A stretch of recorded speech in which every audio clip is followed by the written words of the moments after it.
हाँ जी मेरे राइडर साथियों, कैसे हो आप लोग।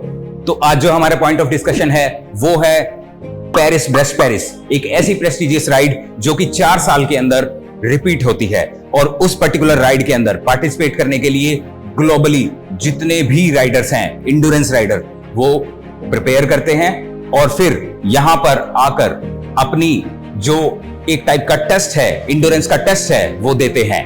और इस राइड को अचीव करने के लिए लगती है खूब सारी मेहनत, गजब का डिसिप्लिन और जो है आपका डेडिकेशन। तो इन सभी बातों को आज हम इस पर्टिकुलर वीडियो के अंदर डिस्कस करेंगे। डिस्कशन के लिए आज मेरे साथ हैं मिस्टर निशांत मेहता, जिन्होंने 2019 के अंदर इस पर्टिकुलर राइड को क्रैक किया है और उनसे हम इस पर्टिकुलर राइड की बारीकियों के बारे में जानेंगे और हम ये जानेंगे कि किस टाइप की जो बेसिक प्रॉब्लम्स हैं वो ट्रांसपोर्टेशन के दौरान, राइड के दौरान राइडर्स को आती हैं और उनके समाधान भी हम उनसे पूछेंगे। पीछे जो आप ये बाइक देख रहे हैं, इसी पर्टिकुलर बाइक के ऊपर उन्होंने इस राइड को जो है वो कंप्लीट किया है और वो 2019 के फिनिशर हैं। तो फटाफट से इसी नोट के साथ हम वीडियो को स्टार्ट करते हैं। हम उन्हें बुलाते हैं और उनका इंट्रोडक्शन लेंगे, उनसे बारीकियां सीखेंगे और बहुत कुछ एक अच्छे राइडर से हमें सीखने को मिलेगा। चलिए शुरू करते हैं।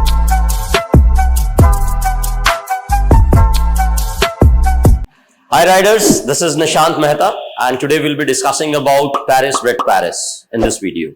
और ये हैं आज के हमारे मेहमान जो कि पीपीपी फिनिशर हैं 2019 के। तो फटाफट से वीडियो को स्टार्ट करते हैं, ज्यादा टाइम वेस्ट हमने नहीं करना। तो सर, सबसे पहले तो आप अपनी अचीवमेंट्स बताइए। जो सबसे बड़ी अचीवमेंट है वो तो हमें पता है, इसके अलावा आपकी जो पर्सनल अचीवमेंट है वो जो है हमारे ऑडियंस के साथ प्लीज आप शेयर कीजिए। Related to cycling, if we talk about renduring, I did multiple time of SRs, like I did it from 2016-17 to till date 2023. I've been continuously achieving SR every year. I did 1000 kilometer BRM, did 1200 kilometers Jammu BRM. India का एक the first and the last one, that is the 1400 ultra long distance, that is from Delhi to Nepal. I did it. So these are the things, and along with that I did PPP also. तो आपने इनकी जो achievement है वो आपने सुन ली है। तो अब हम directly without wasting a minute हम स्टार्ट करते हैं कि पीवीपी के लिए अगर कोई भी राइडर प्रिपेयर कर रहा है तो उसे किस तरीके से प्रिपेयर करना है और उसे जब वो प्रिपेयर कर लेता है और जब वो राइड को के लिए अपने आप को रेडी करता है तो कैसे उसने रेडी करना है। तो सबसे पहले हम 1 मिनट इनसे सुनना चाहेंगे कि किस टाइप से जो कोई भी राइडर है उसे अपने 4 साल के इंटरवल के दौरान क्या एक उसको बेसिक जो है रिजीम जो है उसको फॉलो करना चाहिए कि वो उस पर्टिकुलर चीज को अचीव कर पाए। तो sir please. For a Paris Red Paris point of view, if any rider wants to go for an ultra long distance, the first and foremost important thing is that he must be comfortable with his bike. So any bike you're using, right, any brand, for most important thing is that your bike should be well fitted. That means that that bike should be, you should be comfortable with the bike, and you must be very comfortable in spending time on the saddle. Like आप long distance के अंदर पहला important रहेगा कि आप बहुत लंबे आराम से उस सैडल पे कंटिन्यू राइड कर पाए for hundreds of kilometres, right. Once you develop the habit of spending time on saddle, it is very important to understand your body as well, like where you need sleep break, कहाँ पे आपको rest लेना है, कहाँ पे food break लेना है। And along with this you prepare yourself for long distance, like you start with 200 kilometer, then go for 300, 400, likewise you do 600 kilometer, and then you go for the ultra long distance likewise. So you have good enough time for 4 years. अभी 4 साल में एक बार होती है ये। तो आज हम जो बात करेंगे, हम तो अब ये तो नहीं कह सकते कि अभी कोई नया राइडर है तो उसके लिए प्रिपेयर कर पाएगा, but yes, if those who have already registered for this ride, so we gonna shortly talk about like आज वो क्या कर सकते हैं जिससे आने वाले 1 महीने में कुछ वो बेहतर प्रिपेयर कर पाए इस राइड के बारे में, और वहां जाके क्या क्या गलतियां नहीं करें जिससे कि उनके सक्सेस होने के चांसेस बहुत ज्यादा हो जाए। जैसे कुछ राइडर्स मैंने देखा है कि जैसे जब राइड शुरू होने वाली है, अब 1 या 1.5 महीना बचा है, तो वो एक अपना टारगेट सेट करते हैं कि हर रोज 100 किलोमीटर करनी है। वो 1 महीने तक रोज 100 किलोमीटर कर रहे हैं, कोई 150 किलोमीटर कर रहा है, कोई 50 किलोमीटर, मतलब ओवर एक्सर्शन भी। I don't agree with the point. Like I've seen some riders, those who are crazily setting target like he said, 100 kilometers daily. I'm not into this, and I don't support this because definitely एक fatigue तो होगा ही, like you said. हाँ जी, over exertion रहेगा ही. Daily 100 करके अगर आप अपनी body को पहले ही थका देंगे, रेस्ट नहीं मिलेगा, तो वहां जाके आप बेहतर परफॉर्म नहीं कर पाएंगे. I believe you focus on your nutrition, you focus on your optimum pressure on your training. Don't over exert. आप डेली 100 करने की बजाय 50 कर सकते हैं. Focus on your cadence, focus on like how much cadence you are improving on it, right? And how much, if you have power meter, focus on your power. If that is not there, still I believe cadence is one good thing, and work on your HR as well. So these few things you work on it, speed will be by default, you'll get it over there. And then I believe take optimum rest, take a good diet, and keep yourself hydrated, and then go for that long distance event. आप कुछ हिल training के बारे में बताना चाहेंगे कि कैसे उसको? Yes, it is very important. PPP has a good elevation throughout the route. You will find rolling terrain, and I always suggest to all riders, if you have hills around you, please go and train over there. बिल्कुल hills को छोड़िएगा मत, miss मत कीजिए. Flats में ride करना और hills में ride करना, these are two different things. When you train in hills, you get more comfortable over there. And मैंने लास्ट टाइम 2019 में ये रियलाइज किया कि बहुत सारे राइडर्स ने हिल ट्रेनिंग नहीं किया था, so that they failed. And I say to handle elevation you must train in elevation. So that's how your mind and your body get prepared for this. जैसे कुछ राइडर्स हैं वो हिल ट्रेनिंग का alternate, जैसे कोई ऐसा व्यक्ति है या फिर कोई ऐसा राइडर है जो कि हिल्स के नजदीक नहीं रहता, जो कि लगभग 200-150 किलोमीटर जो है हिल से दूर रहता है, तो वो राइडर्स जो हैं, कई जो अपने ट्रेनर्स हैं, इंडोर ट्रेनर्स हैं, उनका इस्तेमाल करते हैं हिल को मिमिक करने के लिए. तो उस पे आपका क्या विचार? क्या आपने यूज किया था? No, I didn't. I went to hills. 2019 I went to hills and I trained there for some time.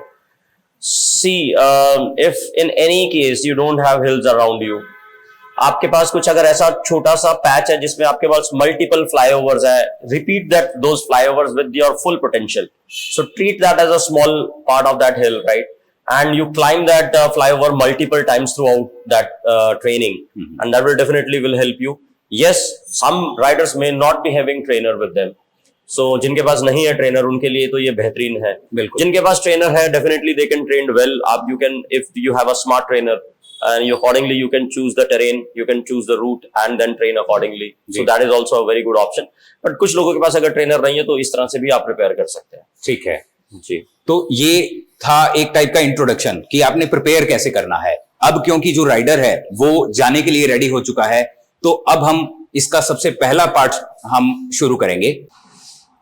तो निशांत भैया, आप ये चीज बताइए कि जब आपने प्रिपेयर कर लिया, प्रिपेयर करने के बाद जब आप रेडी हैं जाने के लिए, तो आपने जो टिकट्स हैं, एयर टिकट्स हैं, फ्लाइट की टिकट्स हैं, वो भी बुक कराई होंगी.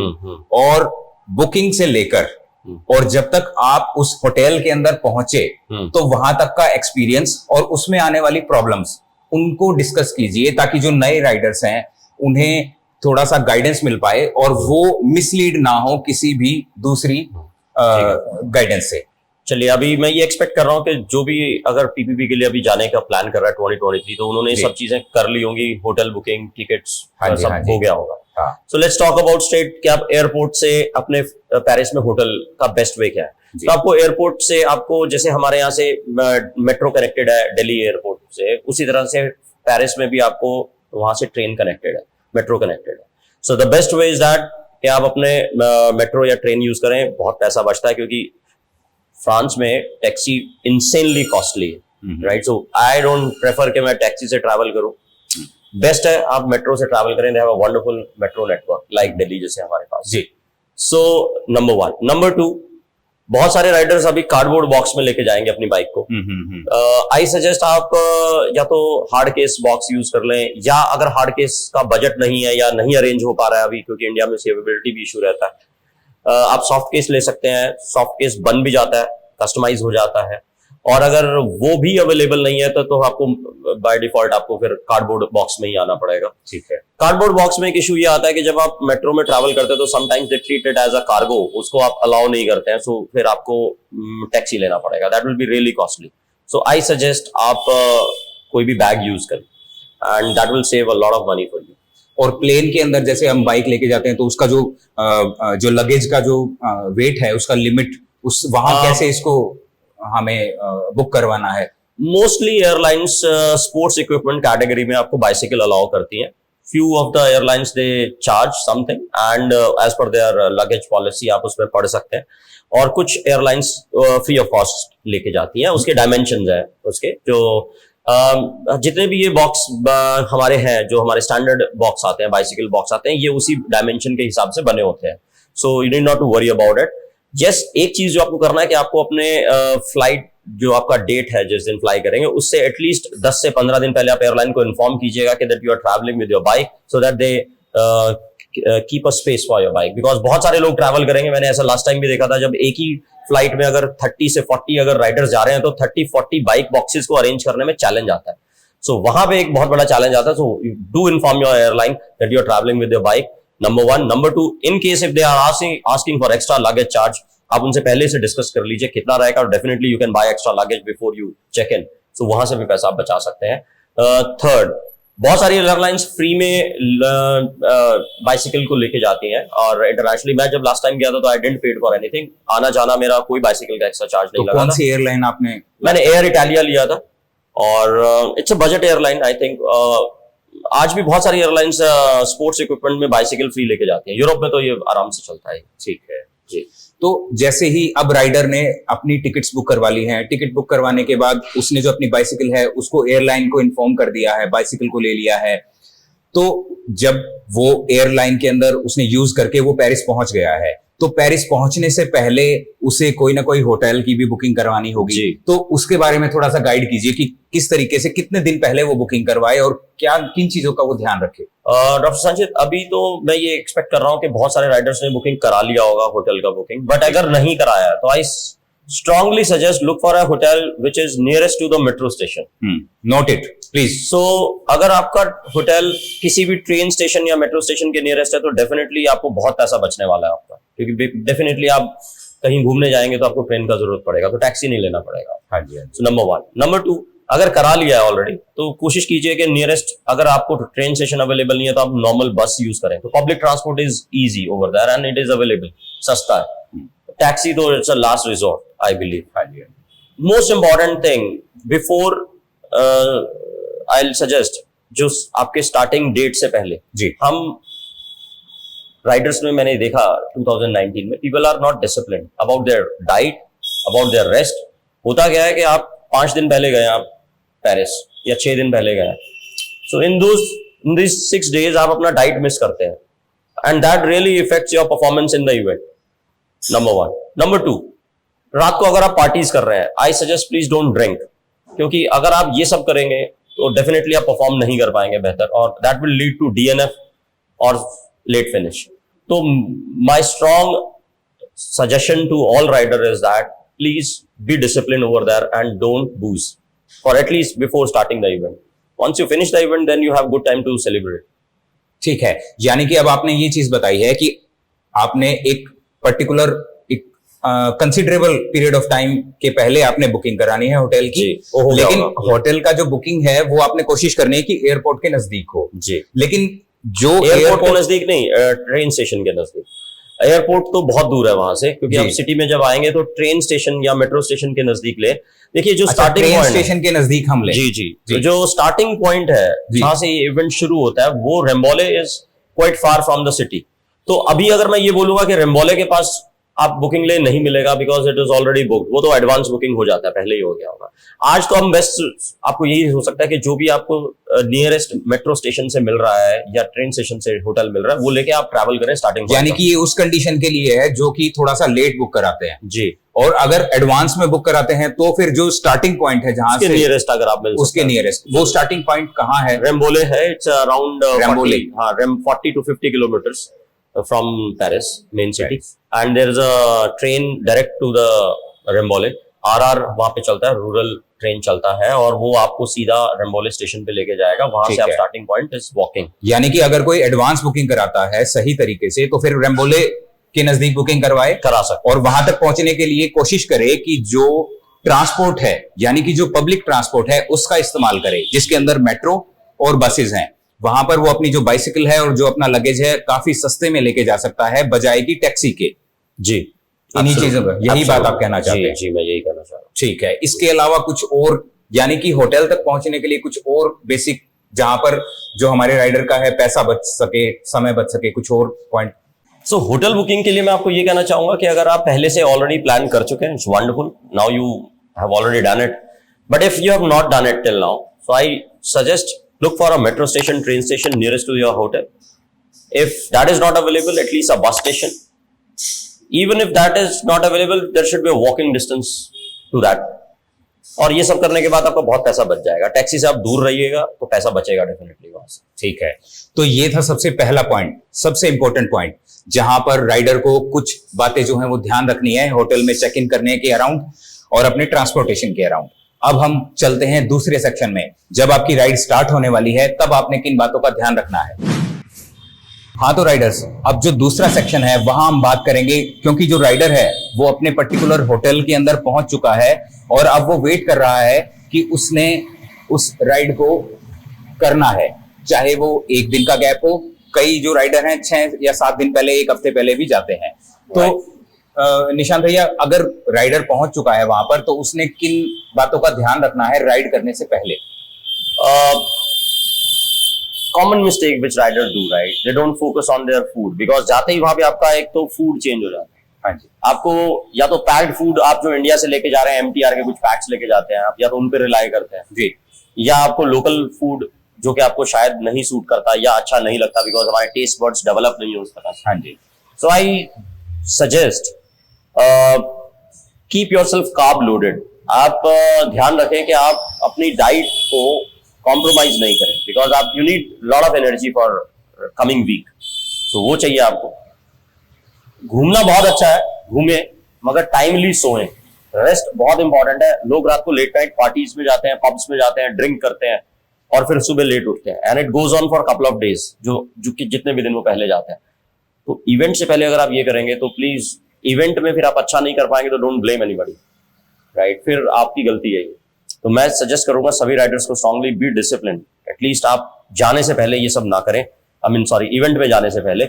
आप इवेंट खत्म हो रहा है उसके बाद then you have good time to celebrate. तो I always suggest be discipline. Number 1, food पे ध्यान दे, keep yourself carb loaded, keep yourself hydrated, and जैसा भी आपको लग रहा है कि मुझे MTR के पैक से अगर आपको अच्छा लग रहा है वो खा सकते हैं आप, या आपको कुछ अरेंजमेंट आपने लोकल कर रखे हैं किसी, तो वहां से कर सकते हैं, and accordingly go well prepared. यानी कि इस सेक्शन से आपने क्या चीज नोट करनी है? एक तो आपने जो अपना न्यूट्रिशन है उसका ध्यान रखना है, दूसरी बात कार्ब लोडेड रहना है, दूसरी बात अपनी जो नींद है, अपनी जो स्लीप है उस पर फोकस करना है, तीसरी बात जो अपने बुग्स है वो नहीं करना है, आपने शराब नहीं पीनी है, आप इंजॉय करना है, इंजॉय कीजिए, लेकिन जो राइड है, राइड को खत्म होने के बाद आपने इंजॉय करना है। तो ये मेन जो 3 पॉइंट हैं, इन पे आपने फोकस करना है। चलिए, इसी नोट के साथ अगले सेक्शन में हम चलते हैं और वहां हम डिस्कस करेंगे कि जब आपने राइड को स्टार्ट करना है तो किन बातों का ध्यान रखना है राइड के दौरान और राइड को जस्ट शुरू होने से पहले। हाँ तो राइडर्स, अब हम शुरू करेंगे अगला सेक्शन। तो भैया, जैसे हमने राइड स्टार्ट की है, तो राइड स्टार्ट करने से जस्ट पहले हमें किन बातों का ध्यान रखना है? पहले आप कुछ अपनी तरफ से बताइए। अगर मुझे कुछ और चीजें पूछनी होगी from Riders point of view तो मैं बीच में आपसे पूछता रहूंगा, प्लीज। सो स्टार्ट टाइम के बारे में बात करें तो प्रेफर्ड टाइम जो मैं अगर 90 आवर्स कैटेगरी में बोलूंगा तो वो इवनिंग टाइम रहेगा। It is certainly after 5:30 to 6:30 और टू लास्ट 7। वहां पर भैया को रोकना चाहूंगा मैं। यहाँ पर जो राइडर्स हैं, जो भी जा रहे हैं, उन्हें अलग अलग स्टार्टिंग टाइम की प्रेफरेंस मिलती है। तो आपने कौन सा स्टार्टिंग टाइम चूज करना है, क्योंकि आपका जो इन्वायरमेंट है वो कंप्लीटली बदल चुका है। आप इंडिया में राइड नहीं कर रहे हैं, आप इंडिया से बाहर कर रहे हैं। तो आपने कौन सा टाइम स्लॉट चूज करना है, उसके बारे में भैया जो है वो हमें बता रहे हैं। So 5:30 is an ideal time to start. Evening 5:30 I'm talking. It's a 90 hours category. और उसमें आपको एक लंच के बाद का 2 घंटे का टाइम मिल जाता है। आप लंच करें, और I suggest don't skip your lunch. I did that mistake, मैंने अपना लंच स्किप किया था एंड आई रियलाइज कि मैंने बहुत बड़ा गलती किया था, जिसकी वजह से मुझे काफी टाइम वेस्ट हुआ मेरा बाद में to recover that mistake. So don't skip your lunch. वहाँ पे लंच आपको वो पहला मील साथ में फ्री मिलता है। Before start you get the lunch coupon. थोड़ा सा ध्यान रखें, दोस्तों से बातें करने में मैं बिजी हो गया था बहुत ज्यादा, कुछ बड़ा सुपर एक्साइटेड था, so I missed my lunch. So lunch करें और उसके बाद अपना राइडिंग जो आपका स्टार्टिंग पॉइंट है वहां से राइड शुरू हो रहा है, वहां पे आप पहुंचे and start with good note. और एक और फैक्टर जो इसके अंदर जो काम करता है कि अगर आप स्टार्ट टाइम अगर ये नहीं लेते हैं, मैं क्यों बोल रहा हूँ ये इवनिंग का टाइम, क्योंकि कुछ लोग अगर लेट लेंगे या लेट्स से अर्ली लेते हैं या 84 आवर कैटेगरी, सबके टाइम्स अलग अलग है। प्रॉब्लम ये होता है कि अगर आप अर्ली मॉर्निंग टाइम लेते हैं तो आपको स्टार्टिंग पॉइंट पे पहुंचना एक चैलेंज हो जाता है वहाँ पे, क्योंकि it is already as I said वो करीब 40 से 50 किलोमीटर दूर है स्टार्टिंग पॉइंट। तो आपको या तो टैक्सी लेना पड़ेगा अर्ली मॉर्निंग का, जिसके लिए आपको बहुत जल्दी उठना पड़ेगा, again you gonna miss your sleep. So एक तो ये फैक्टर है। दूसरा, अगर आप ये नहीं करते हैं तो आप वहाँ स्टार्टिंग पॉइंट पे भी सो सकते हैं, इसके भी अरेंजमेंट्स रहते हैं अगेन, मगर आपको एक रात पहले पहुंचना पड़ेगा वहाँ। तो वहाँ जो होटल्स हैं वो स्टार्टिंग पॉइंट के नजदीक नहीं है? नहीं, जो भी होते हैं वो ऑलरेडी सब प्री ऑक्यूपाइड होते हैं। प्री ऑक्यूपाइड, क्योंकि आप ये देखिए जब 7000 राइडर एक ही पॉइंट पे आ गए हैं, ऐसा बहुत अनलाइकली है कि आपको कोई स्पेस मिल जाएगा वहाँ पे जल्दी से। लेकिन चलो अगर मान लिया किसी को बुकिंग करवानी है तो काफी एडवांस बहुत पहले करवानी पड़ेगी, अगर आपको स्टार्टिंग पॉइंट के पास अगर आपको तो चाहिए आपको कम से कम वेल इन एडवांस मान के चलिए, the day registration get open, दिसंबर में रजिस्ट्रेशन खुलता है, उसी दिन आपको ये देखना पड़ेगा कि मुझे स्टार्टिंग पॉइंट पे कुछ मिल जाएगा या उससे भी पहले। जी जी जी, तो ये तो एक फैक्टर है। अब हम बात कर रहे हैं कि ये सारी चीजें निकल चुकी हैं, तो अभी इसके बारे में बात कर रहे हैं कोई पॉइंट नहीं है, because already been done. What important is कि आज अगर आप स्टार्ट कर रहे हैं तो जो भी आपके पास ऑलरेडी रजिस्टर्ड टाइम है, या अगर अगली पीपीबी के लिए आप प्रिपेयर करेंगे अगर आप, तो आप आई सजेस्ट आप इवनिंग का टाइम ले लें, बहुत अच्छा रहेगा। 90 hours is a good category, और यहाँ से आप अपना टाइम शुरुआत करते हैं और फिर दिन आगे का जर्नी शुरू होता है। जैसे वहां पर जो दिन का समय है, दिन और रात कितने समय की होती है, ताकि राइडर को थोड़ा आइडिया हो जाए कि हाँ इतना दिन का टाइम होगा, इतना रात का टाइम होगा, तो इतना मुझे बैटरी बैकअप या पावर बैंक या लाइट का अरेंजमेंट मेरे को करके चलना है। देखिए days are quite long, sunlight remains there at around 9:30 even, रात को 9 साढ़े 9 बजे की मैं बात कर रहा हूँ, तो आपके पास बहुत एम्पल डे सनलाइट रहता है आपके पास। रातें बड़ी छोटी हैं वहाँ पे और दिन बड़ी जल्दी निकलता है। लगभग कितने घंटे की जो है वो? सुबह 4:30 बजे 4 बजे दिन निकल, 4:30 5 बजे दिन निकल जाता है। इसका मतलब हम ऑन एन एवरेज 7 घंटे माने कि 7 घंटे का 6 घंटे 6 से 7 घंटे का रात का समय है, तो उसके लिए हमें बैटरी बैकअप चाहिए। उसके लिए बैकअप चाहिए, ठीक है। रातें छोटी हैं दिन बड़े हैं, तो ज्यादा अगर आपके पास एक अच्छा पावर बैंक है वो सफिशिएंट रहता है। तो आपके कितनी लाइट्स लेके जाना सजेस्ट करेंगे और किस टाइप की जो लाइट्स हैं वो सजेस्ट आप अगर रिचार्जेबल सेल वाली लाइट्स रखेंगे तो ज्यादा बेटर है, बिकॉज वो बल्कि नहीं होती है। जैसे मैंने क्या किया था कि आई कैप्ट रिचार्जेबल सेल्स उसमें डाले, तो उससे होता क्या है कि आपके एक सेल डिस्चार्ज हो, आपने दूसरा बदला, you need not to wait for charging it. सबसे बड़ा चैलेंज ये है कि आपको चार्जिंग के स्लॉट्स इतनी जल्दी मिलेंगे नहीं वहाँ पे, क्योंकि रुक नहीं सकते हैं, और अगर रुक भी जाएंगे तो चार्जिंग के स्लॉट्स मिलेंगे नहीं मिलेंगे इसकी गारंटी नहीं है, कहाँ ढूंढेंगे, टाइम बहुत वेस्ट होता है। सो दो ऑप्शन है आपके पास, या तो आप बहुत सारी लाइट्स कैरी करके चलें साथ में, सो दैट जो रिचार्जेबल लाइट, एग्जैक्टली, क्योंकि 4 रातें कम से कम चाहिए आपको, और 4 रातों के लिए अगर आपके पास या तो सफिशिएंट बैकअप चाहिए आपको, और अगर वो मैंने सेल कैरी किए थे मैंने रिचार्जेबल, तो एक ही लाइट के ऊपर आप सिर्फ सेल कैरी करते हैं, आप दो लाइट्स रख लेते हैं, so that in case of any damage to any light आपके पास एक बैकअप होना चाहिए। तो आई हैड दैट, आप हेडबैंड यूज कर सकते हैं, हेलमेट्स पे लाइट्स आती हैं जो rechargeable cell Energizer type, it's a quite good one. अगर आपके पास ऐसा कुछ प्रोविजन है जिसमें आप हेलमेट माउंट लाइट यूज कर सकते हैं, वो भी आप यूज कर सकते हैं। तो दीज आर गुड ऑप्शंस, वो सब चीजें हैं। तो यानी कि अब आपने यहाँ से ये चीज लेनी है कि आप जो है रिचार्जेबल बैटरी वाले जो पावर सॉल्यूशंस हैं, जो लाइट सॉल्यूशंस हैं, उनका भी इस्तेमाल कर सकते हैं। प्रेफरेबल जो है वो आपके बैटरी सॉल्यूशंस हैं, ताकि आप बैटरी को फटाफट से रिप्लेस कर पाएं। ये आपकी टाइम भी सेव करेगा, और टाइम जब सेव होगा तो अल्टीमेटली आपके जो चांसेस हैं फिनिश करने के वो बढ़ जाएंगे। और इसमें डॉक्टर साहब मैं ये रिचार्जेबल सेल इसलिए बोल रहा हूँ क्योंकि लेट्स से हम ये यूज नहीं करते हैं, मैं इसकी बारे में, कुछ राइडर्स हैं जिनके पास शायद ये सोच रहे होंगे वाई रिचार्जेबल सेल। हाँ जी, हाँ जी। तो उसका ऑल्टरनेट क्या है, मेरे को 4 लाइट्स रखनी पड़ेगी जो कम से कम 6 से 7 घंटे सस्टेन करें। तो मैं पहले दिन से 3 या 4 लाइट्स कैरी करके चलूंगा, या तो मैं, या अगर मैं ये नहीं कर रहा हूँ एटलीस्ट 2 लाइट तो कैरी, 2 लाइट चाहिए, और फिर जो बैटरीज हैं वो मल्टीपल बैटरीज चाहिए, जो एग्जॉस्ट होगी फिर आप यूज करो दोबारा। वो एक्चुअली 2 तरह की लाइट्स आती हैं, एक तो जो यूएसबी चार्जेबल होती है जिसमें आप बैटरी रिमूव नहीं कर सकते, तो उसके लिए तो मुझे एक्स्ट्रा लाइट ही चाहिए। So that is a new investment. मतलब मैं एक अगर 500 ल्यूमेन का एक लाइट ले रहा हूँ, फिर एक ऐसी 4 लाइटें ले रहा हूँ या 3 लाइटें ले रहा हूँ, डजंट मेक सेंस। जी। उससे बेटर ये है कि मैं ऐसी लाइट ले लूं जिसमें मैं सेल डाल सकूं, मेक सेंस फॉर इंजीनियरिंग। जी राइट। ठीक है। तो इसके बाद हम डिस्कस करते हैं जो बैग्स हैं, यानी कि हमने जो सामान, जो एसेंशियल जो हमने सामान कैरी करना है, वो ज्यादातर सभी रेंडोनियर्स को पता होता है, लेकिन आप की तरफ से कोई सजेशन कि भाई फ्रेम बैग कितने यूज करने हैं, कितना वेट आपको हाँ बहुत इंपॉर्टेंट क्वेश्चन पूछा है। This is a very important question Riders, बहुत इंपॉर्टेंट है। अब ये यहाँ से डिसाइड होता है कि आपका ये पूरा 1200 किलोमीटर का जर्नी कैसा रहने वाला है। हाँ जी। लास्ट पीपीबी का मैं रेफरेंस देना चाहूंगा। व्हेन आई डिड दैट, मैंने नोटिस किया कि हम सभी इंडियन राइडर्स, आई विल से स्पेसिफिकली, बहुत ज्यादा वेट कैरी कर रहे थे, क्योंकि हमारे पास कुछ ज्यादा एक्सपीरियंस नहीं था पहले। पीपीबी के अगर रेफरेंस पॉइंट ऑफ व्यू से मैं बोल रहा हूँ जी, तो हम सब लोग ओवर प्रिपेयर्ड थे आई विल से, और हम कुछ ज्यादा ही कैरी कर रहे थे। मतलब हमने बहुत ज्यादा जर्सीज, हमने लोअर्स, सॉर्ट ऑफ खाने का सामान। तो when I used to see any Indian और एशियन राइडर ना, तो मैं आइडेंटिफाई कर लेता था कि इसके लोड से ये इंडियन राइडर है और ये यूरोपियन राइडर है। And I was really amazed to see European riders, they were quite light. चलिए, उनका होम टाउन है, उनका घर है, तो उनको शायद बहुत सारी फैसिलिटीज हमसे ज्यादा मिल जाती हैं जी। So they are used to their food also, तो उनके पास बहुत सारी ऑप्शंस है। उसके बारे में मैं फिलहाल अभी बात नहीं करूँगा। अभी जो इंडियन राइडर्स या हमारे फ्रेंड्स को मैं ये सजेस्ट करना चाहूंगा, keep your load to the lowest possible, minimum load के साथ चलेंगे, बहुत वंडरफुल एक्सपीरियंस होने वाला है। उस लोड को कम करने के तरीके क्या, मैं आपको बता देता हूँ। अगर आप एक बहुत अच्छी क्वालिटी का पैडेड शॉट लेते हैं, अच्छी क्वालिटी मतलब बहुत अच्छी, not of the ordinary class, I am talking about the next level, gel और I will say gel pads या bib shorts, certainly bib shorts. अब उसका रीजन बताता हूँ, फिर उस पर भी आऊंगा मैं, बिब शॉट्स की बोल रहा हूँ जी।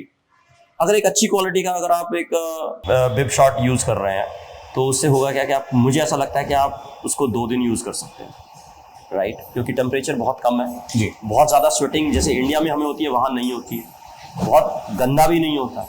तो मुझे ऐसे लगता है कि अगर आपको रैशेज का इशू नहीं है, तो this is a individual specific. मेरी एडवाइस को ऐसे मत लेना कि हो सकता है आप इसको पहले टेस्ट कीजिएगा जाने से पहले जी, क्योंकि हो सकता है किसी को रैशेज जल्दी होते हैं, किसी को नहीं होते हैं। मैं अपने पॉइंट ऑफ व्यू से बात बोल रहा हूँ कि अगर आपको रैशेज का इशू ज्यादा नहीं है और आपके पास एक अच्छा बिब शॉट है, आई बिलीव आप इसको 2 दिन यूज कर सकते हैं।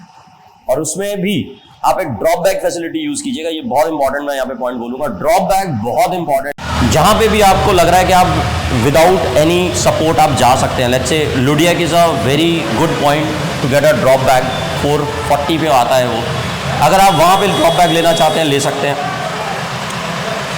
एल्स आप यू टर्न पे भी ड्रॉप बैग ले सकते हैं 600 किलोमीटर पे। अगर किसी को लग रहा है कि हम 600 बिना सपोर्ट के पहुंच सकते हैं, हम सब। और अगर आपको लग रहा है कि नहीं, मुझे उससे पहले अगर आपको सपोर्ट चाहिए, तो Loudeac is a good station to get the support.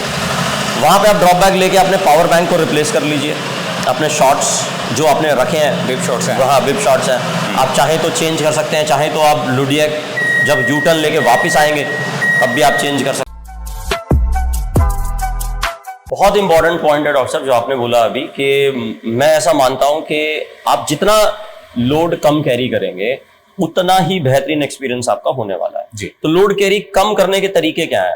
What we did last time, हमने कुछ गलतियां करी थी, मैं वो गलतियां बताना चाह रहा हूं। जैसे हमने बहुत ज्यादा कैरी किया था, and it is not to me only, बहुत सारे राइडर्स ऐसे थे, क्योंकि हम सब एक दूसरे से सीखते हैं जी। तो हमने ये रियलाइज किया कि हमें ठंड लगेगी तो कपड़े चाहिए, हमें खाना चाहिए, हमें मल्टीपल शॉट्स चाहिए, padded shots I am talking about. तो इसमें अब मैं एक एक करके आ रहा हूं। तो सबसे पहले वेट कम करने का तरीका, आप बहुत अच्छी क्वालिटी का कोई पैडेड शॉट ले। बहुत अच्छी से मेरा कहने का मतलब है कि जो आपको अगर एक्स्ट्रा पैसा खर्च करना पड़ रहा है, प्लीज डोंट हेजिटेट, ये एक आपका बहुत अच्छा इन्वेस्टमेंट होने वाला है। एक बहुत अच्छी क्वालिटी का लीजिए पैडेड शॉट। मैं ब्रांड का नाम नहीं लूंगा, एनी ब्रांड यू चूज जो आपको ठीक लग रहा है। आप बाहर से लेना चाह रहे हैं, फ्रांस से लेना चाह रहे हैं, कहीं से भी आपको मिल जाएगा। सो आप 2 कैरी कीजिए। मुझे ऐसा लगता है कि आप 2 में आप पूरी राइड कर सकते हैं, 600 के लिए 1 और वापस 600 के लिए। इसका मतलब जो हमने पहना है, और एक एक्स्ट्रा, एक पेयर, ये कम करने का तरीका। एक पेयर नहीं, एक। अब रही बात सर्दी की, रात में डेफिनेटली वहां पे ठंड होती है। मैं आपको बताऊं 0 डिग्री नॉर्मल है वहां पे रात को, 1 डिग्री 0 डिग्री हमने रिकॉर्ड किया था लास्ट टाइम। और अगर बारिश हो जाए और आप रात में बारिश में फंस जाए, गॉड सेव यू। तो उसका बेस्ट तरीका यह है कि you must have a good waterproof jacket. Now if I say good, that means very good, मतलब इसमें कॉम्प्रोमाइज मत करना, गीले होने से बेहतर है कि कुछ जेब ढीली हो जाए। बिल्कुल। एक अच्छी क्वालिटी का वाटरप्रूफ जैकेट आपको हमेशा काम आएगा, लेके रखिएगा। अगर परचेज करना है तो कहां से परचेज करना? आपके पास देखिए, मैं again I will not take any brand name, आप सब लोग पुराने राइडर्स को ये पता ही है। अगर आप इंडिया में कहीं पे भी परचेज करना चाहें कर सकते हैं, और अदरवाइज डेकैथलॉन आपको, हाँ वैसे जगह का नाम बता दीजिए। देखिए आप फ्रांस में आपको बहुत, पेरिस में स्पेसिफिकली आपको पेरिस में बहुत जगह आपको डेकैथलॉन मिलेंगे। गूगल पे सर्च करेंगे, आई एम श्योर आपको हर 2 किलोमीटर पे या 5 किलोमीटर पे एक डेकैथलॉन मिल जाएगा। वहीं की लोकल कंपनी है और सबसे ज्यादा इन्वेंट्री वहीं पे मैनेज करते हैं। तो मुझे ऐसा लगता है कि वो डेफिनेटली, अब मौसम भी वहां पे है तो आपको आराम से जैकेट्स बहुत अच्छी क्वालिटी की वहां पे मिल जाएंगी। ठीक है। If you don't have time तो आप इंडिया से सोर्स करके जाइएगा। कई बार ये भी एक रिस्क है, कई बार आप वहां पहुंचे और पता चला स्टॉक आउट है, क्योंकि इतने राइडर गए हैं। हाँ जी बिल्कुल। ये बहुत इंपॉर्टेंट फैक्टर है। 7000 राइडर वहां पे जा रहे हैं। मैं कह रहा हूं अगर 1000 राइडर ने भी ये सोच लिया कि मुझे जैकेट लेना है, तो चांसेस हैं कि वो आउट ऑफ स्टॉक हो जाए। So just be prepared for with that. So ये दूसरा पॉइंट है, एक जैकेट से आप पूरा राइड काम चला सकते हैं। राइट। नंबर 3, मरीनो इनर वूल लेयर जो हम डालते हैं, एक इनर लेयर जिसकी जो मरीनो वूल होना चाहिए, वो मोस्ट इंपॉर्टेंट है, मोस्ट कंफर्टेबल जोन में ले आता है। तो वो एक आपको फैक्टर चाहिए। मरीनो एक शीप है, मरीनो वूल शीप, उस पर्टिकुलर शीप से जो है मरीनो वूल निकाला जाता है, और उसके जो है अपैरल प्रिपेयर होते हैं जो कि काफी गर्म होते हैं। तो उसका जिक्र जो है वो निशान जी कर रहे हैं। तो किसी भी ब्रांड का अगर आपको अच्छी क्वालिटी का मरीनो वूल आपको इनर लेयर मिलता है, please by that, you really gonna need it. ठीक है। एक छोटा सा इमरजेंसी हैक है कि आपको एक छोटे से आपको इतने साइज में आपको थर्मल लेयर्स मिलती हैं, अल्ट्रा लाइट पैक्ड मिलते हैं, एक रखिए इन केस ऑफ इमरजेंसी। रात में कभी आपको बहुत ज्यादा, अगर आप स्लीप डिप्राइव्ड है, अगर आपको सोने की जरूरत है, तो आपको अगर इमरजेंसी हो तो आप कहीं पे भी आप उसको यूज कर सकते हैं। ठीक है। किसी भी जगह पे आप इसको यूज करके और आप एटलीस्ट 1 घंटे का रेस्ट ले सकते हैं वहां पे। जैसे जब हम साइकिलिंग कर रहे हैं वहां पर उस पर्टिकुलर 1 या 2 डिग्री टेम्परेचर के ऊपर, तो अपर जो है वो कम से कम कितना लेयर का हो? मतलब ऑन एन एवरेज जब आपने यूज किया था तो कितना लेयर्स आपने यूज की थी साइकिल के ऊपर? मैंने बहुत गलतियां करी थी फ्रेंड्स, तो मैं उन्हीं गलतियों को मैं आपको बताना चाह रहा हूँ। मेरे पास अच्छी क्वालिटी का ज्यादा नहीं था स्टफ उस वक्त, क्योंकि पहला अटेम्प्ट था, तो मुझे ये पता ही नहीं था कि ये सब चीजें होने वाली है। सो मैंने वहां पे 3 लेयर डाली हुई थी। अब मे भी कुछ टाइम में रात में 4 भी हो गई होंगी, कुछ पता नहीं है, बट हाँ 3 से 4 लेयर डेफिनेटली। वो थोड़ा लेयर बताएंगे फर्स्ट सेकंड? जैसे फर्स्ट एक मैंने एक अंदर इनर डेकैथलॉन का एक डाला हुआ था, फिर उसके ऊपर मैंने एक अपना मेरा एक राइडिंग का एक और लेयर था, फिर एक मेरा जैकेट था बड़े वाला जिसमें जो विंड शीटर टाइप का। No it's not wind cheater, वो थर्मल जैकेट था मेरा वो। रात में जो मैं डालता हूँ वो मैंने डाला था। वो दिन में भी मैंने डाला हुआ था, क्योंकि मुझे लग रहा था कि मुझे दिन में भी मेरे को महसूस हो रहा था उसको डालने का जरूरत। So what I suggest is that if you have good quality inners and jacket, तो आपको कम वेट से आप वो मैंने ज्यादा लेयर डाली हुई थी तो आप कम में भी वो काम चला सकते हैं। इफ नॉट देन मेरी तरह फिर 2-3 लेयर तो डालनी पड़ेंगी। राइट। अब इंपॉर्टेंट ये है इसके अंदर कि क्या नहीं करना है, जो सबसे ज्यादा इंपॉर्टेंट है कि क्या नहीं करना है, जिससे कि आप ये बहुत आराम से पूरा कर लें। बिल्कुल। बहुत इंपॉर्टेंट पॉइंट बता रहा हूं। सबसे ज्यादा राइडर जो टाइम वेस्ट करते हैं वो अपने कंट्रोल पॉइंट पे करते हैं। तो होता क्या है कि राइडर्स कंट्रोल पॉइंट पे दोस्त मिल जाएंगे, खाने की लाइन में लग रहे हैं, कुछ बातें करने लग जाते हैं, कुछ पूछने लग जाते हैं। तो please try to save your time in controls. जितना टाइम आप कंट्रोल्स में सेव करोगे उतना टाइम आपको सोने का मिलेगा। याद रखना, सोना बहुत जरूरी है इस राइड में। अगर आप सोएंगे नहीं ना, तो तीसरी रात या चौथी रात के बाद आपका बिहेवियर चेंज हो जाएगा। ये मैं आने वाला हूँ इस पॉइंट के ऊपर भी, तो स्लीप मैनेजमेंट के ऊपर हम बात करेंगे अभी इसके ऊपर। बट उससे पहले मैं बता रहा हूँ स्लीप मैनेजमेंट की बात तो हम पहले करेंगे, बट इससे पहले टाइम मैनेजमेंट की बात कर लेते हैं। सो टाइम मैनेजमेंट का सबसे पहला जो मैं आपको बोलूंगा एक एडवाइस के, वो कंट्रोल्स के ऊपर आपने टाइम वेस्ट नहीं करना है। Try to get out of the control as quick as possible. सीधा जाएं, स्टैंप कराएं। अगर आपको लग रहा है कि खाने पे भीड़ नहीं है तो प्लीज ले। अगर आपको लग रहा है कि खाने का अभी टाइम नहीं है, या आप लग रहे हैं कि अभी आपके पास कुछ बैकअप है, आपको आगे भी कुछ ऑप्शंस मिल जाएंगे। कुछ विलेजेस आते हैं जहां पे आपको कुछ ऑप्शंस मिल जाएंगे। So it's up to you. मैं ये इंडिविजुअल चॉइस पे छोड़ देता हूं। अगर आपको लग रहा है कि 5 मिनट में खाना मिल जाएगा या 10 मिनट में खाना मिल जाएगा, get it, have it and move. अगर आपने वहां पे टाइम वेस्ट किया तो ये इसका इफेक्ट आपको लास्ट डे में दिखाई देगा। ठीक है। दूसरा पॉइंट, जब आप इतनी अल्ट्रा लॉन्ग डिस्टेंस राइड्स पे जाते हैं तो एक चीज माइंड में प्रिपेयर रखिएगा कि आपको सोना कहाँ पे, क्योंकि ये एक और बड़ा फैक्टर है कि sleep management is a important factor. तो 90% लोग जो हमारे साथ लास्ट टाइम जो गए थे, आई will not say 90, it will be too high, थोड़ा कम कर देते हैं, I will say most of the riders, हमने लुडियाक में प्लान किया था। लुडियाक स्टार्टिंग पॉइंट से कितना दूर है? 440 किलोमीटर। 440, यानी कि फर्स्ट हॉल्ट वहां आपने रेस्ट करने की? हमने सबने यही सोचा था। अब लुडियाक के बाद जब आप जाते हैं टुवर्ड्स यू टर्न ब्रेस्ट की तरफ, तो there is a hill in between, Carhaix का एक हिल आता है बीच में, और वहां पे डेफिनेटली आप एक्सर्ट करते हैं। आप अगर रेस्टेड हैं तो ऑब्वियसली इट इज बेटर, तो आपको जाना है और फिर वापस दोबारा चढ़ के आना है, तो 2 बार आप वो हिल को आप क्लाइंब करते हैं, एक बार इधर से और एक बार दूसरी साइड से। सो वो एक बहुत ज्यादा टफ पैच आ जाता है कईयों के लिए। तो मैं ये सजेस्ट करूंगा कि अगर आप रेस्ट काफी जरूरी है। मैं अब ये देखिए, आपकी इंडिविजुअल कैपेसिटी पे डिपेंड करता है, ये इंडिविजुअल टू इंडिविजुअल वेरी करता है। बहुत सारे राइडर्स मैं जानता हूं, शायद वो लुडियाक नहीं रुकेंगे, वो सीधा ब्रेस्ट जाएंगे, वहां जाके रेस्ट करेंगे। वो एक बार उनको चढ़ना है, वहां जाके रेस्ट कर लेना है और फिर फ्रेश होके वापस आ जाना है। Certainly it's a good strategy, but it is individual specific. आप ये कर सकते हैं तो प्लान कीजिए, नहीं कर सकते लुडियाक सो सकते हैं। तो लुडियाक में आपको सोने का अरेंजमेंट मिलेगा। वहां किस टाइप का अरेंजमेंट है? 1-2 यूरो में आपको बेड मिल जाता है। बेड मिल जाएगा वहीं पे डॉर्मेट्री में बेड लगे होते हैं। आप बहुत हेल्पफुल होते हैं वहां पे, उनके जो वॉलंटियर्स हैं, आप उन्हें बताएं कि आपको 1 घंटे में उठा देंगे, तो वो अलार्म सेट कर देंगे आपके 1 घंटे का, और 1 घंटे बाद बिल्कुल डॉट आपको उठाने आ जाएंगे। तो ये बहुत अच्छी एडवांटेज है। आप चाहें 1 घंटा या 2 घंटा सोना है आपको, वहां पे सो सकते हैं। तो 1 या 2 यूरो की जो पेमेंट है वो हमारे पास कैश होनी चाहिए। यस यस यस, ये भी नोट करने वाली बात है, आपने हार्ड कैश भी रखना है वहां पर। हाँ, थोड़ा कैश तो चाहिए होगा जी। देखिए, बहुत सारी चीजें, cash is always a king. आप कई बार एटीएम नहीं चल रहा है, आप डिफरेंट कंट्री में है, वायरलेस पेमेंट नहीं काम कर रही होता, है, कई बार आपका नेट नहीं है, कई बार फोन डेड है, इतनी 4 दिनों में फोन चार्ज करने का टाइम नहीं मिला, पेमेंट नहीं कर पाएंगे। So best is keep some cash with you. Coming to the other part, आप लुडियाक रेस्ट नहीं कर रहे हैं, आप ब्रेस्ट में रेस्ट कीजिए and come back straight. This is the best strategy, और दोनों में से जो भी आप कंफर्टेबल आप कर सकते हैं वो। एक बहुत इंपॉर्टेंट पॉइंट जिसके बारे में बात करूंगा अगेन, कि इन लॉन्ग डिस्टेंस इवेंट्स में, या जो अल्ट्रा लॉन्ग डिस्टेंस राइड्स होती है, इनमें एक फैक्टर ऐसा होता है कि 2 दिन बाद या 3 दिन बाद आप स्लीप डिप्राइव्ड हो जाते हैं जी। तो एक जो सबके साथ होता है कुछ लेवल पे, किसी के साथ कुछ डिग्री ज्यादा होगा, किसी के साथ कुछ डिग्री कम होगा, दैट दे फील हेलुसिनेटेड।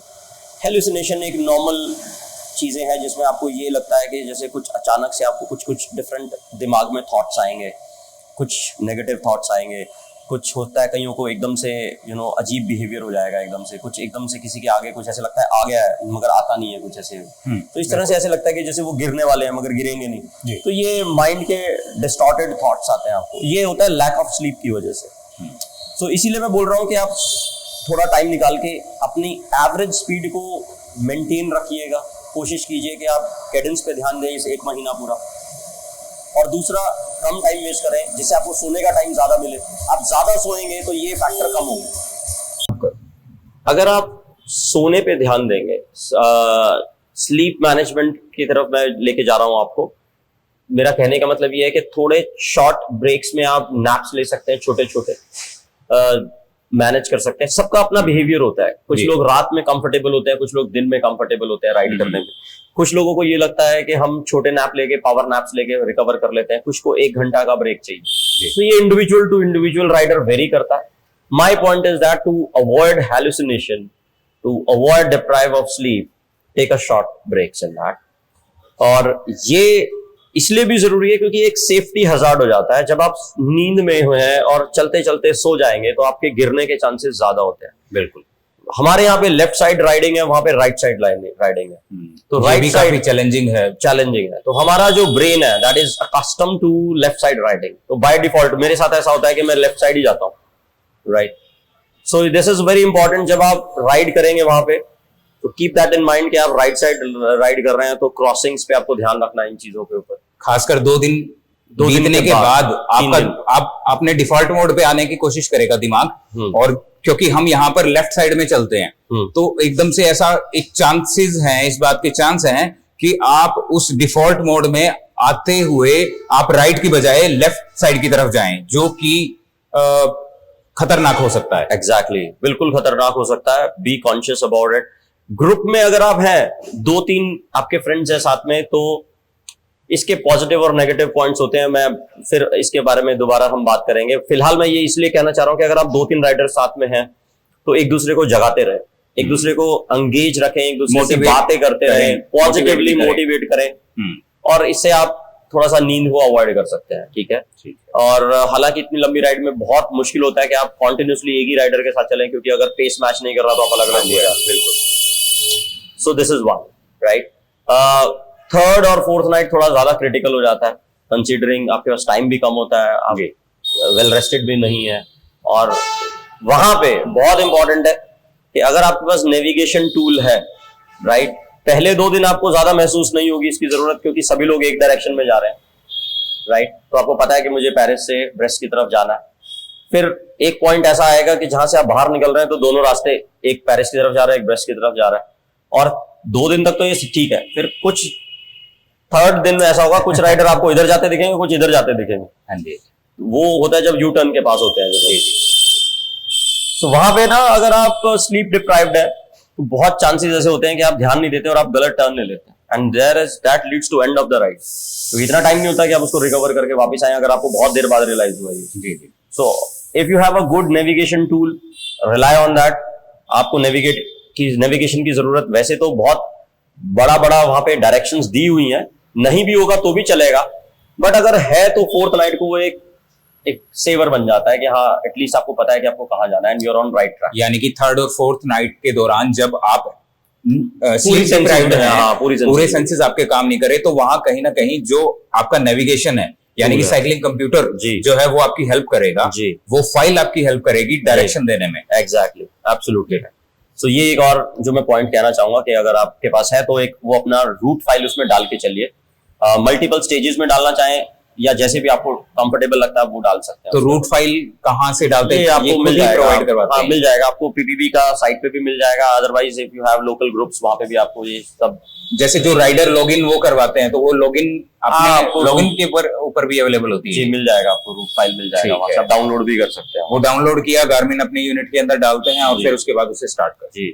जी। अब हमने डिस्कस कर लिया है स्लीप के बारे में, स्लीप मैनेजमेंट के बारे में, और इसके बाद हम बात करेंगे फूड के बारे में, क्योंकि हमारा जो इंडियन फूड है वहां पर जाके किस टाइप का फूड अवेलेबल होता है, जो कंट्रोल पॉइंट्स है वहां कैसा फूड मिलता है। कई जो राइडर्स हैं वो कंप्लेन करते हैं कि यार मेरे को तो ढंग से खाने के लिए नहीं मिला, उसकी वजह से मैं तो राइड कंप्लीट नहीं कर पाया। तो उसके बारे में आपको क्या कहना? Yes, it is a challenge. अगर आप में से कोई जैन भाई है जो कि चिकन नहीं खाते हैं या नॉन वेज नहीं खाते हैं, it's going to be difficult. ठीक है। अगर आप वेजिटेरियन है, प्योर वेजिटेरियन है, हार्डकोर, तो थोड़ा आपको ज्यादा प्रिपेयर करना पड़ेगा, right. Yes it is possible यार, ऐसा नहीं है, चीजें मिल जाएंगी, मगर थोड़ा सा ज्यादा टाइम लगाना पड़ेगा, चीजें ज्यादा बेटर प्रिपेयर करनी पड़ेगी। अगर आप नॉन वेजिटेरियन है तो लाइफ थोड़ी सी आसान है आपके लिए। नॉन वेजिटेरियन में भी वहां पे आपको chicken is a basic thing for them, you will get every kind of non veg over there. So you get turkey, you'll get beef, pork, everything you'll get over there. लेकिन भाई butter chicken नहीं मिलने वाला वहां पर ना, मसाला लगा के चिकन नहीं मिलेगा वहां। You will get blanch chicken over there, but butter chicken नहीं मिलेगा। नॉर्मल आपको देखिए, डेफिनेटली उनके टेस्ट उनका अलग है, हमारा टेस्ट अलग है, हम अलग क्यूजीन्स के शौकीन, थोड़ा सा कॉन्टिनेंटल टाइप का है उनका जो। Exactly, you're right। तो ब्लांच फूड मिलता है वहां पे ज्यादातर। फूड के लिए मैं आपको बोलूंगा, जहां जो मिल रहा है, जैसा भी मिल रहा है, डोंट बी चूजी, खा लेना। खा लो भाई, खा लो भाई। ठीक है। अगर आपको ये लग रहा है कि नहीं मम्मी मैं तो ये खाऊंगा, मम्मी मैं तो ये नहीं मिला, फॉरगेट इट, कुछ नहीं मिलने वाला। सो आई बिलीव फ्रांस में बहुत अच्छी आपको उनका पेस्ट्रीज बहुत वर्ल्ड फेमस है, जहां जो मिल रहा है मिल जाएगा आपको, हर जगह हर स्टॉप पे आपको कुछ ना कुछ ऐसा मिल जाएगा। बेकरीज बहुत अच्छी है वहां पे, बेकरी मिल जाएगी आपको, हर तरह की, मतलब वहां पे ब्रेड्स बहुत मिलेंगी आपको, वैरायटी। नॉन वेज मिल जाएगा लेकिन ज्यादा चॉइस नहीं होगी। नहीं, हमारे लिए नहीं, हमारे लिए उनके लिए है जी। तो आपको सूप मिल जाएंगे, सर्दी है, सूप आप बहुत अच्छा एंजॉय कर सकते हैं वहां पे, हॉट सूप मिल जाएगा। आलू का पराठा, आलू का पराठा नहीं मिलने वाला, दही के साथ कुछ नहीं मिलेगा। सो what I am saying is, अगर आप बहुत ज्यादा हार्डकोर वेजिटेरियन है तो छोटे बॉक्सेस बना लीजिए अपनी मील के हिसाब से, MTR के पैक्स जैसे आते हैं वो कर सकते हैं। और अगर वो नहीं है तो आप छोटी छोटी जो हमारी लोकल शॉप्स आती हैं उनमें आपको pastries, pasta, pizza, burgers, and some other local जो उनकी कुजीन्स है वो सब मिल जाएंगी, आप वो सब ले सकते हैं। एंड फ्रूट्स बहुत इंपॉर्टेंट है। अगर आपको दिन में किसी मैंने ऐसा किया था, थर्ड डे मेरे को याद है, मैं बहुत सारे फ्रूट्स लिए थे, मैंने खाए थे, मैंने बैठ के, मुझे बहुत एनर्जी मिला उससे। तो वहाँ पे लोकल जैसे ग्रोसरी स्टोर्स होते हैं कुछ, वहाँ पे मल्टी चेन्स है वहाँ पे, वहाँ पे आपको फ्रूट्स मिल जाएंगे, फटाफट से गो get a kind of different fruits. मजा आता है, डिफरेंट कंट्रीज के डिफरेंट फ्लेवर के फ्रूट्स मिलते हैं, फ्रेश फ्रूट्स, मजा आएगा आपको खा के, और वो आप बड़ा एनर्जेटिक फील करेंगे आप उसको खा के, तो वो ले सकते हैं। एंड रेस्ट आई बिलीव आपको जब जैसा जो मिल रहा है, be open to that and have it and go ahead, ये मैं बोलूंगा। इसके अलावा कुछ और ध्यान देने वाली बात? अब इसको मैं एक ही चीज में सम अप कर देता हूं to end this video here, and I want to say PPB is a memorable ride, you definitely gonna enjoy it. इसको पूरा करने का तरीका मैं आपको बताता हूं। पहले वो राइड आपको अपने दिमाग में खत्म करनी पड़ेगी।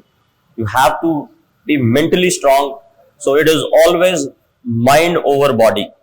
सो जितने भी राइडर हैं वो पहले दिमाग से हारते हैं, अपनी बॉडी से नहीं हारते हैं। बहुत ultra strong, physically strong rider भी गिव अप कर देते हैं अगर वो मेंटली स्ट्रांग नहीं है। बिल्कुल। और ये सब कुछ तीसरे दिन होता है, सबसे इंपॉर्टेंट है तीसरा दिन। अगर तीसरा दिन राइडर निकाल लेता है तो फोर्थ डे 100% वो निकाल लेगा। इवन थर्ड डे का भी अगर वो मोर देन 60% निकाल लेता है तो वो निकालेगा, वो फोर्थ डे को भी कंप्लीट करेगा और वो राइड को कंप्लीट करेगा। कोशिश आप ये कीजिए मेंटली, अगर कभी भी आपको ऐसा लगे कि आपको गिव अप करने का मन कर रहा है, तो मेरी एक एडवाइस याद रखना, delay that decision for 10 to 15 minutes and sleep there. आप सो जाएं, 15 मिनट का नैप लें और अपने आप से कहना कि डिसीजन उठने के बाद लूंगा। हो सकता है कि आपका डिसीजन बदल जाए। इस बात को आप नोट कर लेना। ये कौन बोल रहा है? PBP फिनिशर, इसलिए नोट कर लेना। चलिए, with this note, I wish all the riders all the best for this upcoming wonderful event, and it's going to be memorable for everyone I know, and this is a lovely event. Go ahead, give your best. Cheers. देखिए, अब हमने इस particular video के अंदर maximum जो points हैं वो cover करने की कोशिश की है। अगर फिर भी आपको कोई भी टाइप का क्वेश्चन है तो आप कमेंट बॉक्स के अंदर अपना जो क्वेश्चन है वो आप छोड़ सकते हैं और हम उस क्वेश्चन का जो जवाब है वो आपको देंगे। इसके अलावा इसी नोट के साथ और बेस्ट विशेस के साथ आपको आने वाली PPP के लिए हम देते हैं और यहीं पर इस वीडियो को एंड करते हैं। आशा करता हूं जो भी PPP एस्पिरेंट्स हैं उनके लिए काफी फायदेमंद रहेगा, और ऐसे ही अच्छे और इंटरेस्टिंग वीडियो के लिए चैनल को सब्सक्राइब कर लीजिए। अगर आपको वीडियो पसंद आया है तो लाइक कर दीजिए। तो मिलते हैं अगले ऐसे ही इंटरेस्टिंग वीडियो में, तब तक के लिए थैंक यू, बाय बाय।